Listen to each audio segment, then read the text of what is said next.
တင်ဖုန်းနံပါတ်ရဲ့နောက်ဆုံးကဏ္ဍတစ်လုံးကခွန်ဖြစ်နေမယ်ဆိုရင်ခွန်ကဏ္ဍခွန်ကနံပါတ်တော်များများနဲ့တွဲလို့မရပါဘူး။ဒါကြောင့်နောက်မှာထားတာအရင်ရှားပါတယ်။ခွန်နဲ့တွဲလို့ရတဲ့ကဏ္ဍကခွန်၄ခွန်ခွန်၈ခွန်ခွန်၉ခွန်အဲ့ဒီသုံးတွဲပဲတွဲလို့ရပါတယ်။ဒါပေမဲ့ကို့မှာခွန်နံပါတ်ကရှိနေတယ်။ဖုန်းနံပါတ်လည်းပြောင်းလို့မရဘူးဆိုရင်ဘာလို့တွေနဲ့အဆင်ပြေမှာလဲ။လုပ်ငန်းတွေကတော့ပစ္စည်းအဟောင်းရောင်းဝယ်သူပစ္စည်းအဟောင်းတွေကိုလိုက်ဝယ်တဲ့သူကိုဆိုလိုပါတယ်။ဆိုပစ္စည်းဥပမာဘူးလို့ပလင်းခွန်လိုဟာမျိုးတွေလိုက်ဝယ်တာမျိုးမဟုတ်ပါဘူး။ပစ္စည်းအဟောင်းလိုက်ဝယ်တာဖြစ်ပါတယ်။ဆိုပစ္စည်းဘူးခွန်ပလင်းခွန်တွေကတုံညနဲ့ကိုက်ပါတယ်။ခွန်နဲ့မကိုက်ပါဘူး။ပြီးတော့ဖြက်ပြင်ရေးလုပ်ငန်းတွေအဟောင်းကိုအစ်စ်ပြန်လုပ်တဲ့လုပ်ငန်းတွေဥပမာဆိုင်ကယ်အဟောင်းတစ်စီးကိုဝယ်ပြီးတော့ပြန်ပြင်ပြီးတော့ပြန်ရောင်းတဲ့အလုပ်ငန်းမျိုးတွေကအရန်ကိုအသုံးပြုကောင်းပါတယ်ခုံကနန်းကိုအသုံးပြုထားမယ်ဆိုရင်အဲ့ဒီမျိုးလုပ်ငန်းတွေကိုလုပ်ပါပြီးတော့စုပ်ပစ်ထားတဲ့ပစ္စည်းတွေကိုမြေဆွေးလူမျိုးပြန်လုပ်ပြီးတော့တမ်းမြေဩစာပြန်လုပ်ပြီးတော့ပြန်ရောင်းတဲ့လုပ်ငန်းမျိုးလည်းလုပ်လို့ရပါတယ်နံပါတ်9နဲ့တွဲလို့ရတဲ့နံပါတ်တွေကတော်တော်လေးရှားတာဖြစ်တော့ကြောင့်9နံပါတ်က3မတက်ညင်ပေး3တက်ညင်စီအဲ့လိုမျိုးပဲပြောရပါမယ်တင်ဖုန်းနံပါတ်ရဲ့နောက်ဆုံးကဏ္ဍတစ်လုံးက8ဖြစ်နေတယ်ဆိုရင်8က Yahoo နက်ကိုစားပြုပါတယ် Yahoo ကိုမသိတဲ့လူတွေအတွက် Yahoo ကလာချက်ချင်းကိုဖြစ်ပေါ်စေတဲ့နက်ဖြစ်ပါတယ်ကျွန်တော်တို့မြတ်စွာဘုရားရှင်ဟောထားတာရှိပါတယ်ကဏ္ဍနံပါတ်8နဲ့ Yahoo ကအမှောင်အယိတ်လောဘလျှို့ဝှက်မှုကိုစားပြုပါတယ်ရှစ်နံပါတ်ကကောင်းတာရောမကောင်းတာရောစုံမှတ်တစ်ခုမှာစုနေတယ်လို့လည်းပြောလို့ရတာပေါ့နော်တရုတ်နိုင်ငံရဲ့နံပါတ်ပေရင်ပညာမှာတော့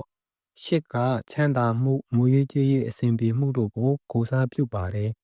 တရုတ်နိုင်ငံသားတော်တော်များများကရှစ်နံပါတ်ကိုနှစ်သက်ကြပါတယ်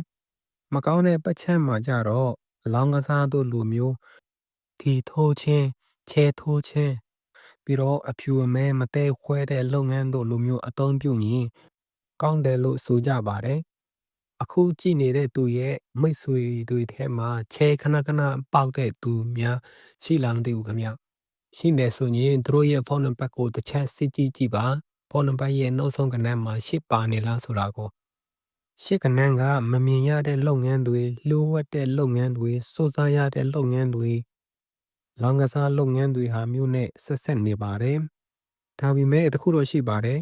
ဂုံတွေရေးလုပ်တဲ့လုပ်ငန်းတွေဆိုရင်ရှေ့ကဏ္ဍကိုအသုံးပြုမယ်ဆိုရင်လုပ်ငန်းတိုးတက်ပါတယ်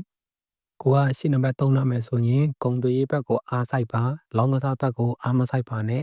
လောင်းကစားဆိုတာကိုဘယ်တော့မှနိုင်တဲ့အားကစားမဟုတ်ပါဘူးတင်ဖုန်းနံပါတ်ရဲ့နောက်ဆုံးကဏ္ဍတစ်လုံးကကိုဖြစ်နေတယ်ဆိုရင်ကိုကဏ္ဍကမမြင်ရတဲ့လေလူမျိုးဟာကိုစားပြုပါတယ်မမြင်ရတဲ့လေလူမျိုးဟာကလေကရှိတယ်ဒါပေမဲ့ကိုမမြင်ရဘူးအဲ့ဒီလိုမျိုးကိုကျွန်တော်ဆိုလိုပါတယ်ပြီးတော့ခေတ်သစ်လုပ်ငန်းတွေနဲ့လည်းကိုက်ညီမှုရှိပါတယ်ဘာသာရေးတွေနဲ့လည်းပတ်သက်ပါတယ်ပြီးတော့ကုသိုလ်အကုသိုလ်တွေနဲ့လည်းဆိုင်ပါတယ်ပြီးတော့မမြင်ရတဲ့ပုံကိုယ်တွေနဲ့လည်းဆိုင်ပါတယ်ခေတ်သစ်လုပ်ငန်းမှာလုပ်လို့ရတဲ့အလုပ်တွေကတော့မမြင်ရတဲ့လက်နဲ့စုပ်ကိုင်လို့မရတဲ့လုပ်ငန်းတော်တော်များများလုပ်ကိုင်လို့ရပါတယ်ဥပမာနီးပညာလိုဟာမျိုးတွေ social media လုပ်ငန်းတွေ Facebook ပေါ်မှာဗီဒီယိုတင်တာမျိုးတွေ YouTube ပေါ်မှာဗီဒီယိုတင်တာမျိုးတွေ online ပေါ်မှာဆေးရောင်းတာမျိုးတွေစသဖြင့်ပေါ့ဗျာလက်နဲ့စုပ်ကိုင်လို့မရတဲ့လုပ်ငန်းတော်တော်များများလုပ်လို့ရပါတယ်ပြီးတော့ဘာသာရေးလုပ်ငန်းတွေမှာလည်းလုပ်လို့ကောင်းပါတယ်ဥပမာဖျားပန်းရောင်းတာတို့တရားပွဲစီစဉ်တာမျိုးတို့စတဲ့အလုပ်တွေကိုကိုနံပါတ်3ထားမယ်ဆိုရင်လုပ်ငန်းတွေအထူးကောင်းမွန်ပြီးတိုးတက်မှုကိုအားပေးပါလိမ့်မယ်ထိုင်းနိုင်ငံရဲ့နံပါတ်